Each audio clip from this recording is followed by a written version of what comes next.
Glória a Deus por mais este culto de louvor e adoração ao Senhor. Amém?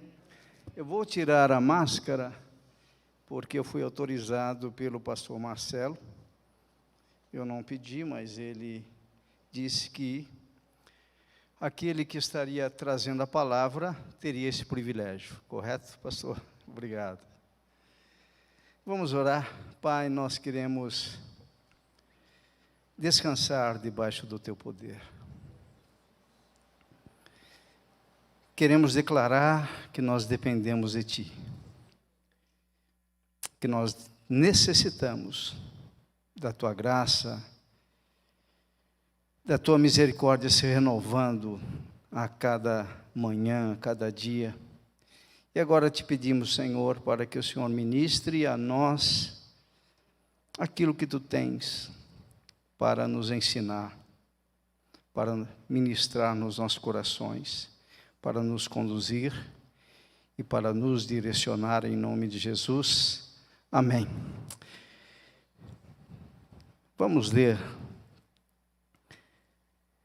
segundo livro das Crônicas, no capítulo 7, o versículo que vocês sabem de cor, 14. Se o meu povo que se chama pelo meu nome se humilhar e orar e me buscar e se converter dos seus maus caminhos, então eu ouvirei dos céus, perdoarei os seus pecados e sararei a sua terra. O tema que nós vamos estar desenvolvendo é jejum e oração, armas de guerra contra o inimigo. Amém? Por quê? Porque amanhã nós iniciamos um período de 14 dias de oração e jejum.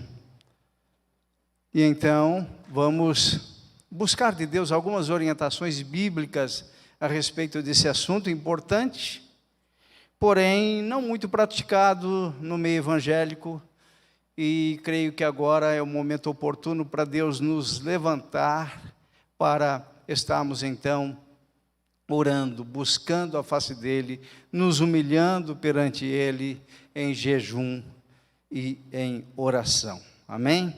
Começando amanhã, do dia 15 ao dia 28 de março, portanto 14 dias de oração com o jejum. Eu pretendo definir jejum, vamos ver se nós conseguimos aqui no tempo que nós temos, falar rapidamente sobre a prática do jejum no Antigo Testamento, finalizar dizendo o que não é o jejum e duração do jejum, que são as perguntas mais comuns que nós ouvimos e que são perguntadas a nós. Então vamos lá, pessoal, definindo esta palavra, para nós podermos remir o tempo aqui e ministrar tudo aquilo que está no nosso coração, aquilo que Deus colocou, e espero que não é praticamente uma pregação, talvez possa ser mais uma aula expositiva, e que isso traga conceitos, conhecimento, entendimento, para que nós possamos iniciar esse período com muita eficiência dentro daquilo que Deus tem nos pedido. Então, uma definição bíblica de jejum, e simples, é a abstinência total ou parcial de alimentação sólida ou líquida em determinados dias, com um objetivo específico de humilhação e de dependência de Deus em situações específicas. Então, somente nessa definição, nós já respondemos algumas perguntas a respeito do jejum, se o jejum deve ser total, se o jejum deve ser parcial. Então, quando nós falamos de total ou parcial, nós estamos nos referindo à abstinência de alimento sólido e líquido. Então, por exemplo, nós vamos citar aqui, o jejum que Esther pede ao povo foi um jejum total. E ela declara isso. Durante 3 dias, ela determina a quantidade de tempo, 3 dias, não comam e não bebam. Então, quando há essa definição clara na Bíblia, é um jejum total. Então, são 3 dias de abstenção de alimento sólido e líquido, inclusive água. E nós vamos falar a respeito disso também, que nós devemos tomar alguns cuidados. Então, é possível um jejum parcial? Sim, é bíblico. É possível um jejum total? Sim, é bíblico. Então, tenha em mente essa definição, para que durante esses 14 dias você pratique o jejum com tranquilidade, sabendo que Deus tem um direcionamento para você e para o nosso país. A ideia de objetivo específico, nós vamos encontrar, tanto no Antigo como no Novo Testamento, situações em que aquela situação puxa uma necessidade de oração mais intensa, praticada com o jejum.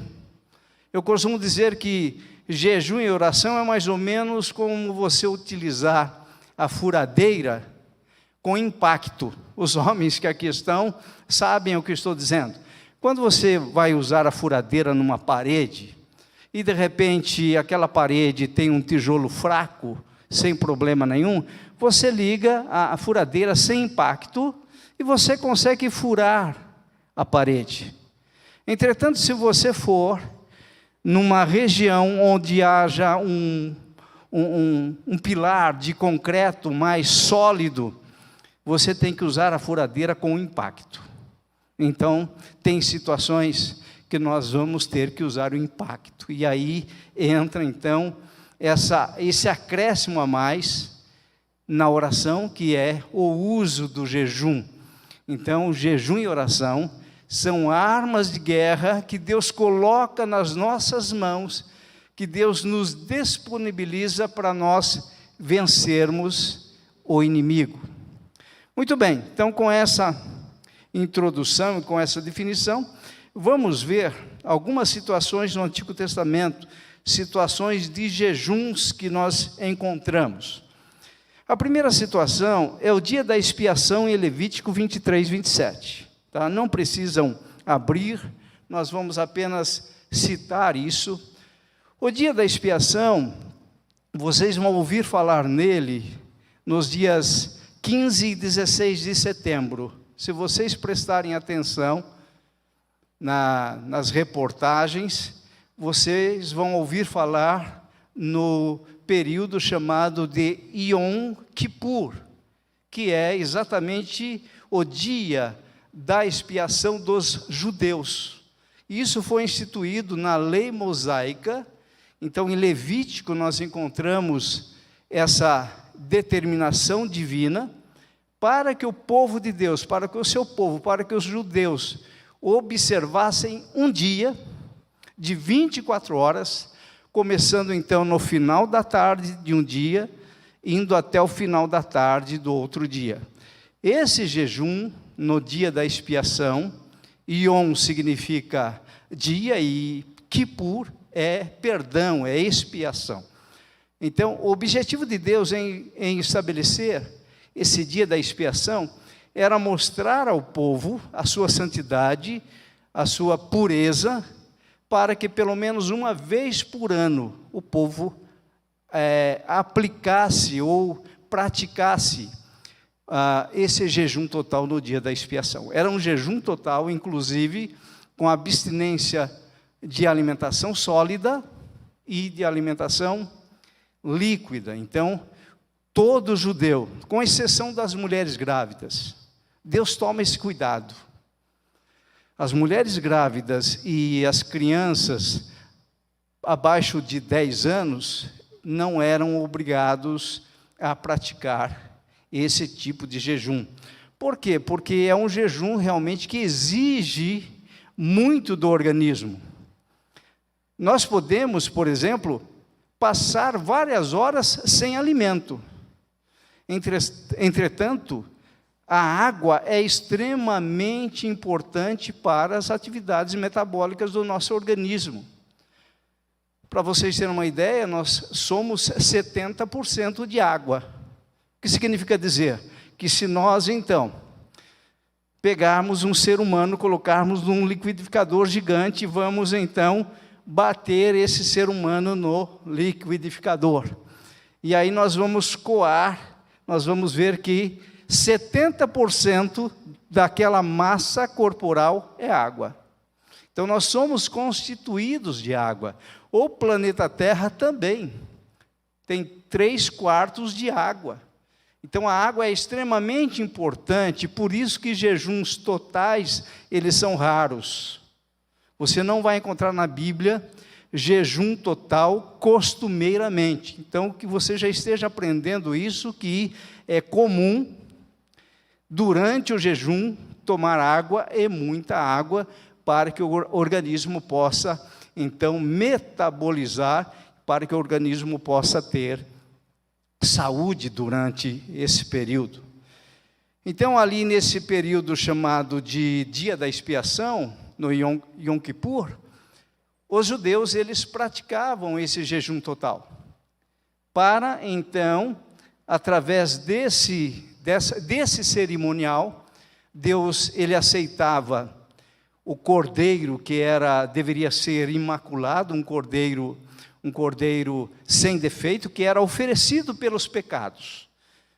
Então, o sumo sacerdote entrava no santíssimo lugar, depois do véu, e oferecia, e aspergia o sangue daquele animal, para que Deus pudesse aceitar o adorador. Então, era algo extremamente importante, na verdade é o dia mais sagrado para os judeus. E você deve estar se perguntando, mas eu nunca participei do dia de expiação, nunca ninguém me falou a respeito disso. Fiquem tranquilos, que essa ordenança, que esse cerimonial foi específico para os judeus. Por que que nós não precisamos mais praticar esse jejum total no dia da expiação? Porque Jesus, o nosso Cordeiro Pascal, já foi imolado uma vez por todas, e nós não necessitamos mais de oferecer sacrifícios anuais, porque o sacrifício perfeito foi oferecido na cruz do Calvário, antes da criação do mundo, como a Bíblia revela, e Deus, então, nos seus decretos, já estabeleceu que a igreja está salva mediante a obra expiatória do Senhor Jesus na cruz do Calvário. Logo, o Cordeiro perfeito já foi oferecido. Então, não existe possibilidade dentro do cristianismo de nós praticarmos o dia da expiação. Porém, os judeus ortodoxos e até mesmo alguns messiânicos, aqueles que já creem que Jesus é o Messias, e eles recebem essa verdade e a salvação em Cristo. Até mesmo os messiânicos, eles cumprem, alguns deles, esse dia da expiação, porque foi uma ordenança perpétua que Deus estabeleceu com o povo judeu. Então, apenas para vocês conhecerem e saberem dessa informação.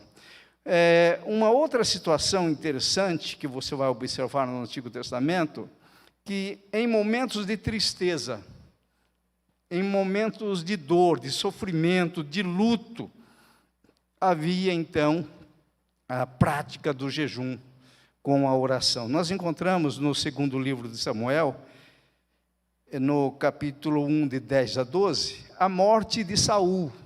Saul foi o primeiro rei de Israel, porém Saul não andou nos caminhos do Senhor. Saul pisou muito na bola com Deus. E Saul foi morto numa guerra. Porém, Davi, que já tinha sido ungido rei, e aí nós podemos ver, por exemplo, a grandeza do caráter de Davi, porque mesmo ele tendo sido ungido rei por Samuel, ele se manteve na posição de submissão ao rei Saul, enquanto Saul era rei. E Davi era muito amigo de Jonatas, filho de Saul. E então, na guerra, Saul morre. E então Davi, naquele momento de dor, de sofrimento, de luto, ele declara um jejum, e ele e seus homens então jejuam para prantear, para chorar a morte de Saul. Esse tipo de jejum também não tem sentido mais nos nossos dias, o que significa dizer que no momento de luto, de perda de alguém, até mesmo de sofrimento, esse jejum ritualístico, ele não tem sentido no nosso meio. Nós não encontramos isso no Novo Testamento. Então, tanto o dia da expiação como esse jejum que os judeus praticavam em momentos assim de tristeza, de dor, não tem sentido. Porém, um outro tipo de jejum que nós vamos encontrar é em casos de arrependimento e confissão de pecados. E aí está em linha com aquilo que nós começamos a fazer amanhã. Então, nós vamos encontrar arrependimento e confissão de pecados, por exemplo, no livro de Neemias. Neemias, capítulo 1, de 4 a 6. Vamos dar uma olhadinha lá agora, em Neemias. Você vai encontrar Neemias aí, caminhando depois de segunda Crônicas, você tem Esdras, e depois de Esdras você já vai encontrar Neemias, lá no capítulo 1. Vamos dar uma olhadinha, então, nos versículos de 4 a 6. Neemias vai dizer o seguinte: tendo eu ouvido estas palavras, as palavras, então, a respeito da destruição de Jerusalém, do muro, daqueles que ficaram em Jerusalém. Neemias estava exilado na Babilônia. Então vieram com a notícia, dizendo a ele o seguinte: olha, aqueles que ficaram do exílio, aqueles que ficaram em Jerusalém, estão em grande sofrimento. E então, nesse momento de dor e de sofrimento, Neemias vai relatar isso. Tendo eu ouvido essas palavras, assentei-me e chorei, que mostra, então, o espírito de um intercessor aqui. E lamentei por alguns dias, e estive jejuando e orando perante o Deus dos céus. Veja só, jejum seguido de oração. Orando e jejuando perante o Deus dos céus, e disse: ah, Senhor, Deus dos céus, Deus grande e temível, que guarda a aliança e a misericórdia para com aqueles que te amam e guardam os teus mandamentos. Versículo 6. Estejam, pois, atentos os teus ouvidos e os teus olhos abertos, para acudires à oração do teu servo, que hoje faço à tua presença dia e noite, pelos filhos de Israel, teus servos, e faço confissão de pecados dos filhos de Israel, os quais temos cometido contra ti, pois eu e a casa de meu pai temos pecado contra ti. E assim continua a oração de Neemias. Provavelmente ele orou e jejuou durante 4 meses, até que ele se coloca na presença do rei, porque ele era copeiro do rei, e o rei percebe então a tristeza no coração e no semblante de Neemias. E naquele momento, a Bíblia diz que Neemias teve medo do rei, e ele fez uma oração instantânea. E aqui tem um grande ensinamento, porque a nossa tendência é achar que nós devemos tirar um tempo para orar especificamente. Isso é bíblico, mas também nós podemos fazer orações apenas com o pensamento. E foi isso que Neemias fez, quando ele observou que o rei estava olhando para ele, vendo a tristeza e o semblante dele, ele vai dizer: ah, Deus do céu, que eu seja aceito pelo rei.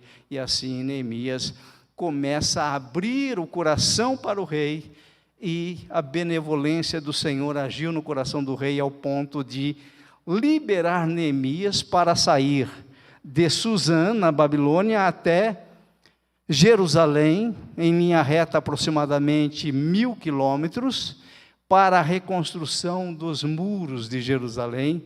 E se você ler e estudar esse livro, você vai observar que em 52 dias os muros foram reconstruídos. Deus deu estratégias para Neemias, para a reconstrução dos muros em 52 dias. Isso seria impossível sem a operação de Deus. Então, a oração e o jejum aqui de Neemias, além da confissão de pecados, é interessante que ele confessa os pecados dele, reconhecendo a justiça divina. Neemias, ele não reclamou por estar vivendo ali debaixo do cativeiro babilônico nos 70 anos. Pelo contrário, ele reconhece que eles estão lá por causa da justiça divina, por causa do pecado dele, do pecado dos seus pais, do pecado do povo de Israel. Então, Neemias reconhece isso, confessa os seus pecados, confessa o pecado da nação, e isso está muito relacionado com o que nós vamos começar a fazer amanhã, porque nós não vamos confessar apenas os pecados da nossa nação, nós temos que começar reconhecendo as nossas falhas, como Neemias fez. É que nós não temos tempo para estudar com detalhe a oração e o texto que fala a respeito disso, mas foi exatamente isso que Neemias fez. Ele confessa os seus pecados com arrependimentos, em linha com segundo livro das Crônicas 7:14. A humilhação, o jejum tem essa característica de humilhação e de dependência de Deus. Fica muito claro isso na Bíblia.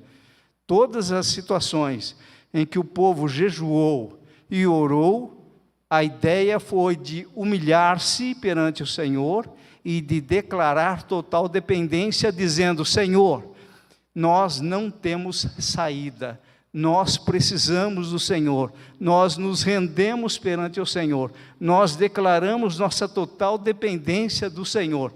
Isso está em linha com o que Deus fala para Salomão lá, no segundo livro das Crônicas 7:14. Então, nós temos esse caso de Neemias, que é o arrependimento e a confissão de pecados, e eu penso que amanhã nós devemos começar nosso período de 14 dias nos arrependendo. Eu preciso de arrependimento, eu tenho tido as minhas falhas, como pai, como marido, como ministro na casa do Senhor, eu tenho as minhas falhas, e cada um de nós pode sentar e analisar e pedir perdão ao Senhor em arrependimento, confissão de pecados nossos, dos nossos cônjuges, porque nós somos autoridades, os homens são colocados como autoridades sobre a esposa, e os filhos estão em submissão aos pais, como o pastor Omar orientou. A esposa cujo marido não está presente, então ela vai tomar essa posição de ungir os umbrais da porta da sua casa na parte externa. Uma outra situação interessante de arrependimento e confissão de pecados acontece em Nínive. E aqui demonstra o interesse de Deus também pelo povo gentio, porque a impressão que dá é que o Antigo Testamento, Deus tem um relacionamento mais intenso com o povo da aliança, que é o povo judeu, com o povo hebreu. Entretanto, Deus viu nos ninivitas algo interessante. E Deus levanta um homem para pregar o evangelho em Nínive, para pregar, então, não o evangelho das boas novas que nós conhecemos, mas pregar o arrependimento para os ninivitas, uma cidade, Nínive, na época, tinha 120 mil habitantes. Então, não era uma cidade gigantesca como Campinas, 10% de Campinas, vamos dizer assim. E Jonas, então, é levado, é enviado para Nínive, É lógico que teve aquela questão do grande peixe engolindo, e então ele relutou, porém, quando Deus decreta, meus irmãos, quando Deus tem um plano, não tem como lutar. Jonas poderia muito bem ter se desviado dessa função, mas ele não conseguiu. Então Deus estabeleceu, Deus decretou que ele seria o pregador para o arrependimento daquela cidade, e ele passa um dia todo pregando na cidade. E a pregação dele foi tão bem sucedida, que os ninivitas arrependeram-se. Porém, ele, como um pregador inexperiente, ele ficou bravo com Deus. Vocês conhecem a história.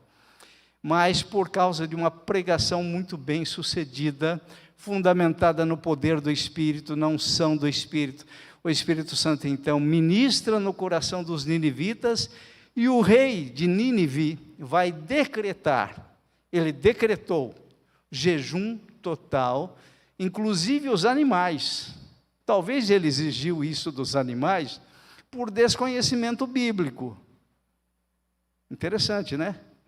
Mas você não vê os animais sendo privados de alimentação no jejum praticado, pelo menos pelos judeus. Mas os ninivitas, eles então, o rei decretou um jejum para todos os habitantes, inclusive os animais entraram nesse barco de jejum, e, como nós sabemos, Deus olhou para o coração dos ninivitas, e a Bíblia diz que Deus se arrependeu e não cumpriu a punição que ele poderia cumprir. E apenas esclarecendo, essa palavra que foi traduzida por arrependimento, quando a gente vai para o texto hebraico, a ideia é o seguinte: Deus mudou o parecer dele. Porque parece uma incoerência, né? A Bíblia diz que Deus não é homem para se arrepender, e Deus não se arrependeu, Deus mudou o parecer. Ou seja, quando nós o buscamos em arrependimento, em dependência a Ele muda o seu parecer. Não é um arrependimento como é o nosso arrependimento. Quem tem o papel de arrepender-se diante de Deus é o homem, e não Deus perante o homem. Mas Deus muda o seu parecer de julgamento. É essa a ideia. Então, tinha uma sentença estabelecida: se não houvesse o arrependimento dos habitantes de Nínive perante a pregação de Jonas, Deus então cumpriria a sentença. E ele não cumpriu, ele mudou o parecer por causa do arrependimento. O que tudo isso está mostrando a nós? Que a oração, o jejum, quando praticado dentro daqueles parâmetros estabelecidos por Deus na palavra, tem efeitos poderosos, da mesma forma que uma furadeira com impacto vai destruir o concreto, quando nós buscamos a Deus nessa intensidade de total dependência e de humildade perante o Senhor, declarando isso perante Ele, Ele nos ouve. Então é importante nós partirmos amanhã com esse entendimento. Um outro exemplo é Daniel capítulo 10, versículo 3, e eu já vou aproveitar para falar um pouquinho a respeito disso. O pastor Roberto apontou alguns pontos aí de manhã a respeito de Daniel, né? Então vejam lá Daniel capítulo 10, versículo 3, que muitos chamam de jejum de Daniel. Muito bem, o que nós vamos encontrar aí? Daniel vai dizer o seguinte, que ele não colocou na boca dele, durante um tempo, os alimentos que eram oferecidos ali na presença do rei. Então, ele absteve-se dessa alimentação. Ele vai colocar que manjar desejável, ele não se beneficiou daquilo, para que ele pudesse ter um tempo de oração e de consagração perante o Senhor. Então, é um tipo de jejum também que nós vamos ver, que é um jejum de arrependimento, porque havia uma sentença sobre a nação de Israel, e ele entra então no período de jejum. Esse jejum é um jejum parcial, e como o pastor Roberto colocou de manhã, e eu quero chancelar isso não tem nada a ver de você excluir durante o período de jejum chocolate, bolo de baunilha, chantilly, sorvete, banana split, Coca-Cola, não significa isso. Significa que ele tinha na frente dele alimentos desejáveis, porém ele optou por não se alimentar daqueles alimentos naquele período que ele estava em jejum e em oração. Outros alimentos ele comeu. Então é importante nós entendermos que o jejum de Daniel foi um jejum parcial e não restritivo de alguns alimentos que nós comemos com prazer. Vamos supor, você fala, olha, eu gosto muito de picanha, então eu vou ficar aqui 14 dias sem degustar picanha e vou então substituir por maminha, por colchão mole, por colchão duro. Inclusive, meus irmãos, nós temos um grupo da família, né? E de vez em quando um irmão em Cristo e membro da família posta lá um tipo de carne. E ontem ele postou uma carne, e aí eu disse para ele, amanhã à noite nós vamos acabar com essa história. Não é mesmo, pastor Marcelo? Foi isso, né?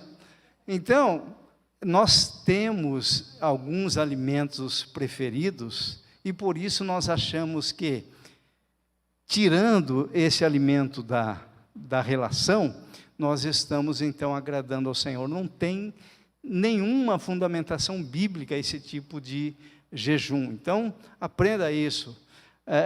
Faça um jejum conforme aquilo que Deus vai te orientar, e nós vamos terminar essa mensagem com uma orientação, e creio que vocês vão entender.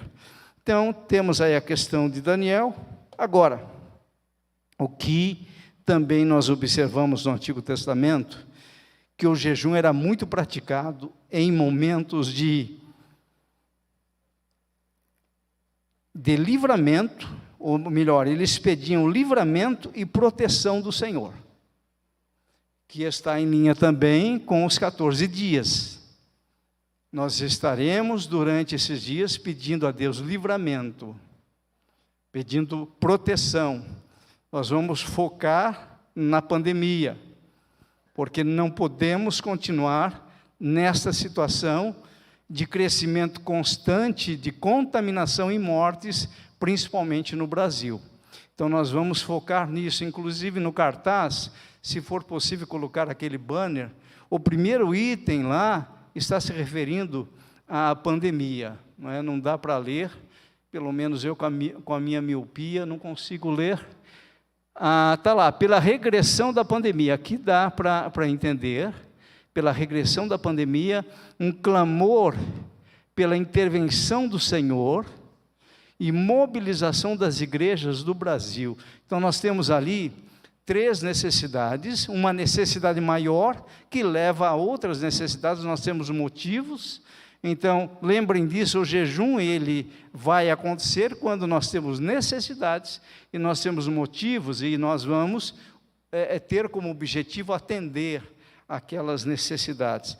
Então, e aqui eu vou apontar para vocês, no segundo livro das Crônicas, capítulo 20, que vocês conhecem muito bem, também esta passagem, segundo livro das Crônicas, capítulo 20, vejam lá, a respeito do rei Josafá. Eu quero ser pontual no horário, temos aí alguns minutos, acho que dá. Então, segundo livro das Crônicas, capítulo 20, a partir do versículo 1. Depois disto, ou seja, depois dos acontecimentos que tiveram relatados aí, que o cronista relatou até o capítulo 19, ele vai dizer, depois disso, os filhos de Moabe, ou seja, os moabitas, que eram inimigos de Israel, e os filhos de Amon, também os amonitas, com alguns infiltrados ali, chamados de meunitas, vieram à peleja contra Josafá. Olha a situação que está colocada aqui. Então vieram alguns que avisaram a Josafá, dizendo: grande multidão vem contra ti da além do mar e da Síria. Então a Síria se localiza geograficamente no norte de Israel. Então, grande multidão, e eis que estão em Hazazon Tamar, que é em Gede. Versículo 3, que é o que nós queremos destacar. Então Josafá teve medo. Então o medo não é algo de covarde, não, é algo que nos leva a buscar ao Senhor, nesse caso. Então Josafá teve medo e se pôs a buscar ao Senhor e apregoou o jejum em todo o Judá. Muito bem. Neste momento aqui, o que Judá precisava? O que os judeus estavam necessitando? De um livramento.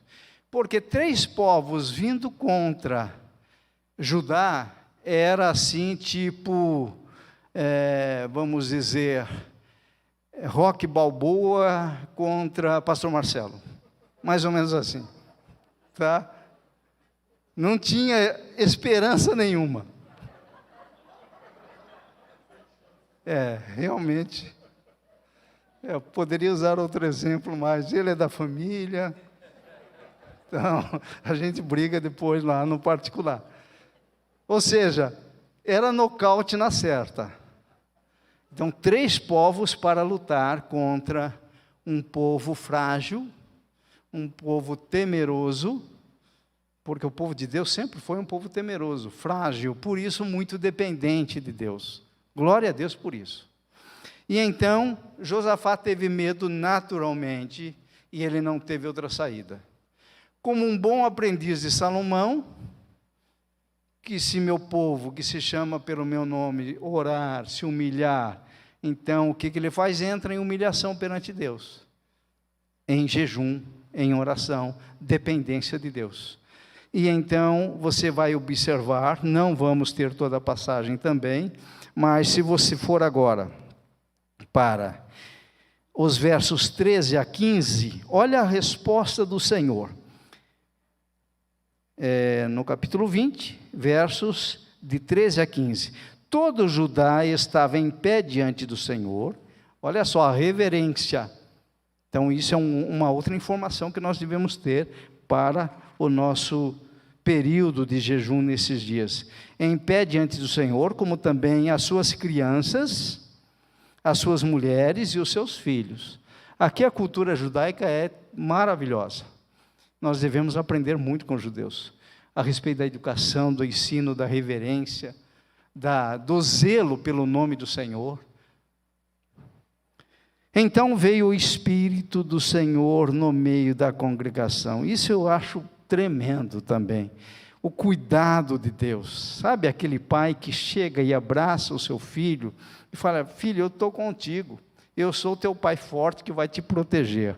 Então, o Espírito do Senhor, no meio da congregação, veio sobre Jaziel, filho de Zacarias, filho de Benaía, filho de Jeiel, filho de Matanias, levita, dos filhos de Asaf, e disse: dai ouvidos todo Judá, e vós, moradores de Jerusalém. Eu creio que ele levantou a voz com um megafone como aquele do Edson, e trouxe essa palavra: dai ouvidos todo Judá, e vós, moradores de Jerusalém, e tu, ó rei Josafá. Olha o cuidado de Deus. Ao que vos diz o Senhor: não temais, nem vos assusteis por causa desta grande multidão, pois a peleja não é vossa, mas de Deus. Então, esse cuidado do Senhor para com aqueles que o buscam em humildade, em dependência, com jejum e oração, ela é característica do Senhor.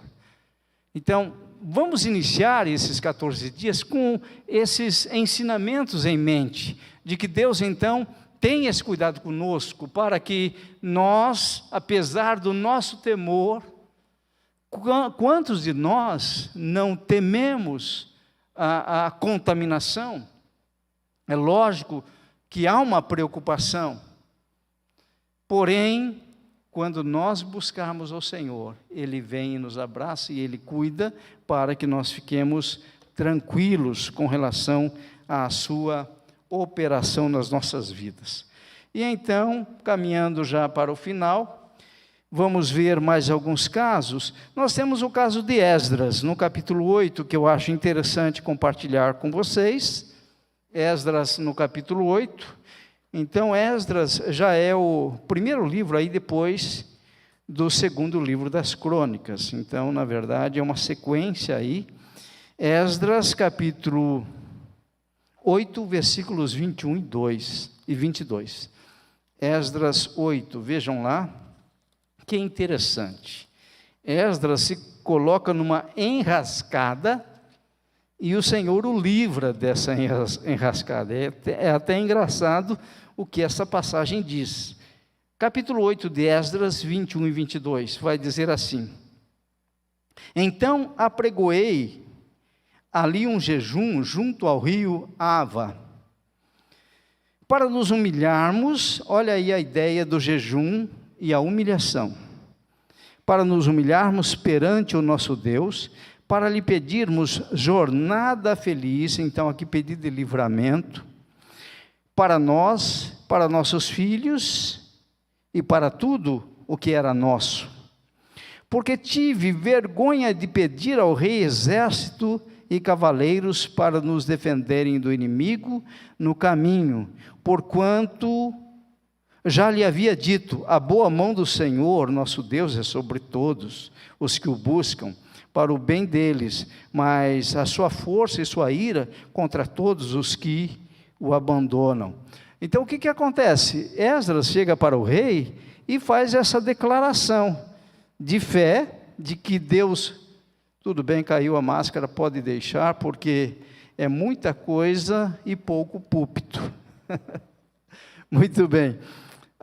Então o que acontece? Esdras, ele declara a sua fé perante o rei, que ele cria em Deus, só que depois ele pensa: puxa vida, eu não precisava ter feito essa declaração, eu poderia ter confiado nos exércitos do rei, e ele colocaria cavaleiros para nos levar até Jerusalém em segurança plena.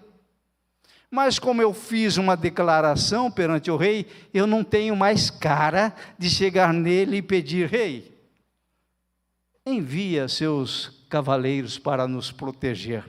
Ele até poderia fazer isso, mas Esdras era um homem de brio, né, como diz lá na minha cidade, o cara que tem brio na cara, o cara que é sério nos seus compromissos. Ele disse então: não, agora eu não posso pedir, logo eu vou ter que confiar no Senhor, e é por isso que ele apregoou esse jejum, que está relatado aí. Provavelmente foi um jejum de 3 dias, se você ler o contexto. Agora no versículo 23 tem a resposta: nós, pois, jejuamos e pedimos isto ao Senhor nosso Deus, e Ele nos atendeu, e eles fizeram que uma jornada feliz, sem nenhum problema, sem nenhuma intervenção de ladrões e de homens corruptos que poderiam impedir a jornada deles e roubar, inclusive, os bens que eles estavam levando. Então, o jejum aqui trouxe proteção e livramento. Tem também o caso de Esther, mas por questão de tempo nós vamos deixar. Vocês podem ler em casa Esther, capítulo 4, versículos 16 e 17. E então vocês vão ver que Esther, para chegar na presença do rei, ela pede para que os judeus fizessem 3 dias de oração e jejum total. Então ela vai dizer: não comam e não bebam, Então, isso é um exemplo de jejum total bem definido. E aí, eu gostaria de encerrar com esta informação aqui, que nas minhas pesquisas eu consegui. Jejum da Inglaterra em 1756. Então, até agora, o que nós falamos foi tudo situações do Antigo Testamento. Temos o jejum no Novo Testamento, temos o jejum de Jesus. Para vocês terem uma ideia, estudando a respeito do jejum de Jesus, por incrível que pareça, o jejum de Jesus provavelmente não foi total. 40 dias e 40 noites. Por quê? Essa é uma dedução minha, porque a Bíblia não deixa isso claro. Mas Deus permite que a gente possa deduzir, ok? Especular um pouco o que não é indicado. E eu falo isso para os meus alunos. Quando a Bíblia cala, cale também. Mas aqui, como estamos entre nós, eu vou dar a minha opinião. A Bíblia vai dizer o seguinte, que depois de 40 dias e 40 noites, Jesus teve fome. Não diz que ele teve sede. Ele teve esse tempo todo no deserto, ele foi conduzido pelo Espírito Santo no deserto para ser tentado pelo diabo. Então, certamente Jesus tomou água. Então, isso fica por minha conta. Porém, o jejum de Moisés foi jejum total. Por quê? Porque se você ler a respeito do jejum de Moisés, ele vai dizer, não comi pão, nem bebi água. O que significa dizer? Que ele não comeu alimento sólido. Pão é alimento sólido para fornecer energia, tem amido, tem glicose. Então, ele não comeu pão e não bebeu água. Isso significa que o jejum de Moisés foi total. Aí você fala, poxa, então Moisés é superior a Jesus? Não, isso não significa dizer isso. Significa dizer o seguinte, Moisés esteve 40 dias e 40 noites na presença de quem? De Deus. Tanto é que quando ele desce do monte, seu rosto está brilhando. Na presença de Deus, você não precisa de nada. A presença é suficiente. Jesus no deserto, entendam o que eu vou dizer, não significa que Jesus não estava na presença de Deus. Só que as condições eram diferentes. Jesus foi tentado como homem, apesar da sua dupla natureza, Jesus ser 100% Deus e ser 100% homem, ele foi tentado como homem no deserto, e como homem ele tinha necessidade de tomar água com certeza no deserto. Então, apenas algumas curiosidades dos meus estudos. Então, o que acontece na Inglaterra em 1756? Então, o rei da Inglaterra convocou um jejum solene. Por quê? Porque a França, em 1756, estava para invadir a Inglaterra. E John Wesley fez um relato no dia 6/2 de 1756, você consegue isso na internet, e ele vai declarar no seu diário o seguinte, o dia de jejum foi um dia glorioso, tal como Londres raramente tem visto. Cada igreja da cidade, olha só, estava mais do que lotada, e uma solene gravidade estampava-se em cada rosto. Certamente Deus ouve a oração e haverá um alongamento da nossa tranquilidade. Isso foi escrito por John Wesley, e no rodapé do seu diário ele colocou, a humildade transformou-se em regozijo nacional, porque a ameaça de invasões dos franceses foi impedida. É isso que Deus faz, quando um povo, quando uma igreja, ou quando a igreja dele, independente da denominação, busca a sua face para orar, para se humilhar, para jejuar perante Ele. E apenas uma sugestão, eu acompanhei o culto de manhã e o pastor Roberto deixou livre para que cada membro faça o jejum segundo aquilo que estiver no seu coração.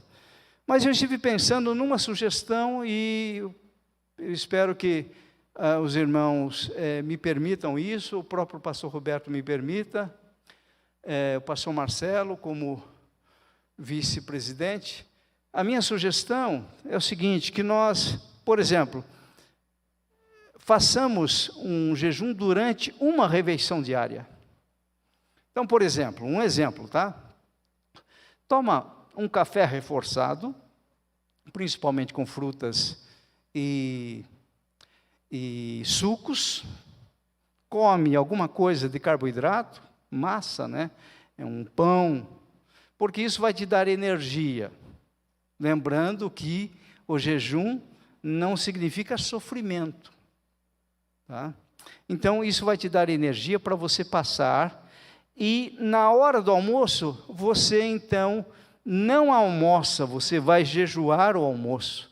E nesse período, vamos supor que você utiliza-se de 1 hora para o almoço, vai para o seu quarto, leitura bíblica, oração e meditação. E na oração você vai colocar aqueles pontos principais que estão naquele banner, coloca também a sua família, segundo a orientação do pastor Omar também, eu acho importante isso. E então, nesse período, seja de 1 hora, seja de 30 minutos, seja de 2 horas, você então vai ter esse período, entendendo que oração é diálogo e não monólogo. O que significa isso? Você ora e ouve a Deus. Como que Deus fala com você? Através da sua palavra.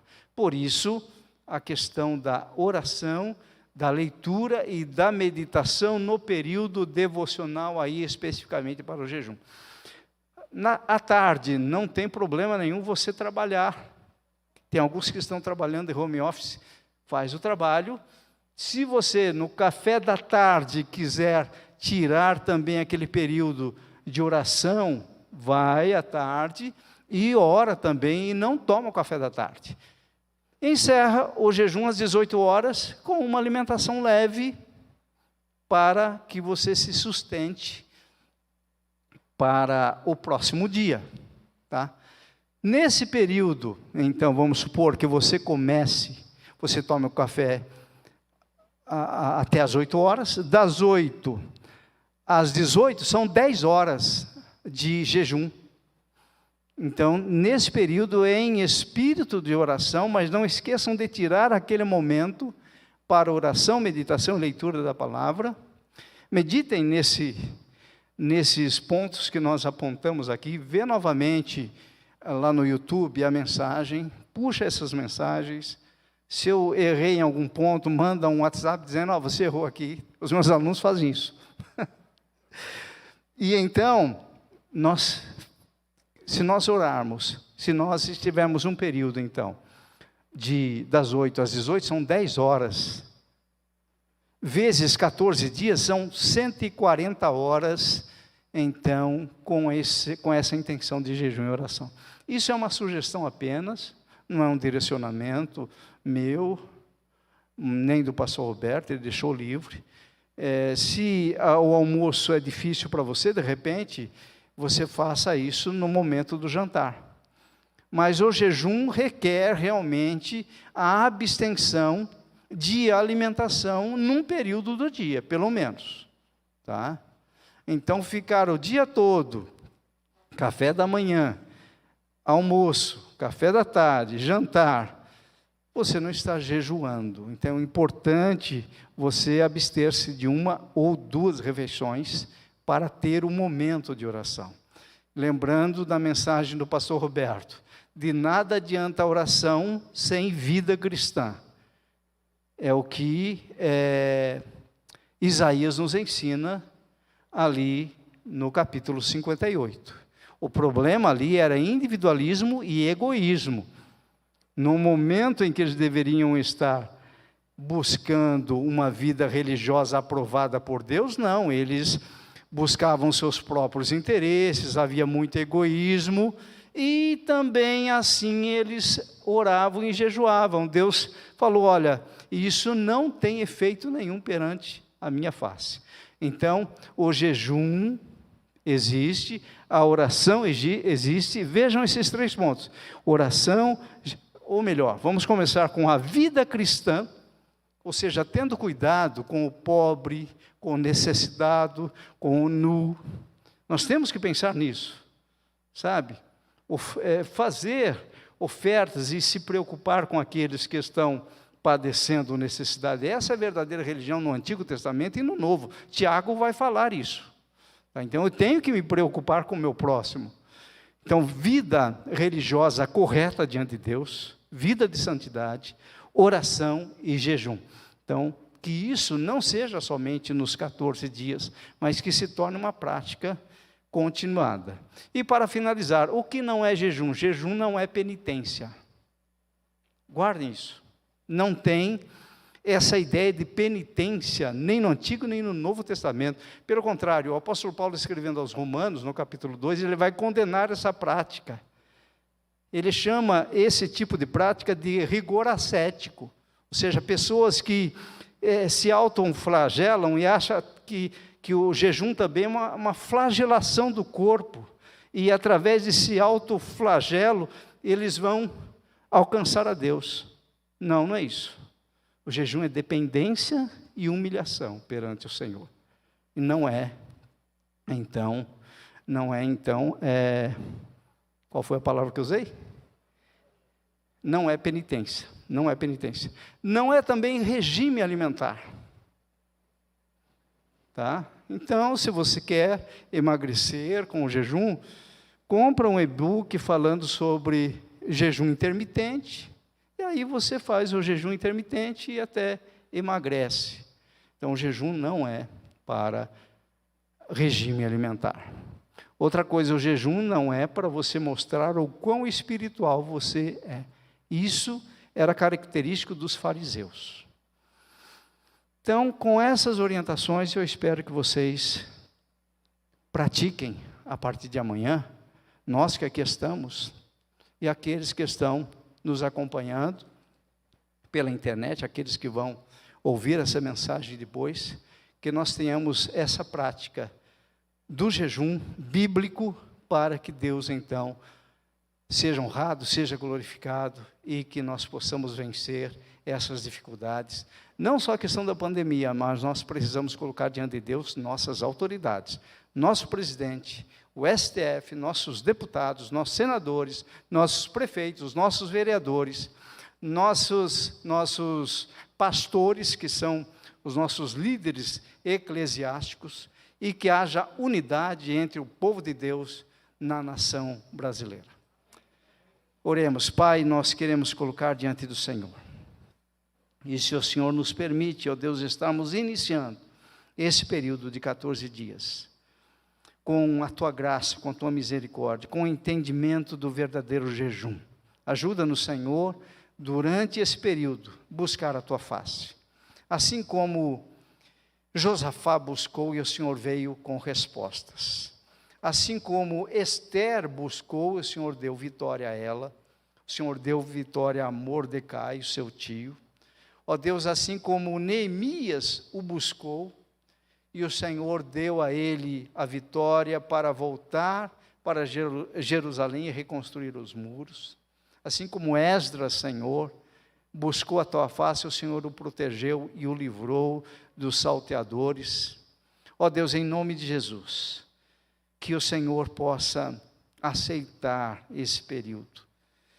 Mas não somente isso, ó Deus, o Senhor pode fazer mais, o Senhor pode colocar no nosso coração um desejo continuado de uma vida de consagração, de comunhão, de devocional, de leitura, de estudo da Tua palavra, com momentos intercalados com momentos de jejum e oração.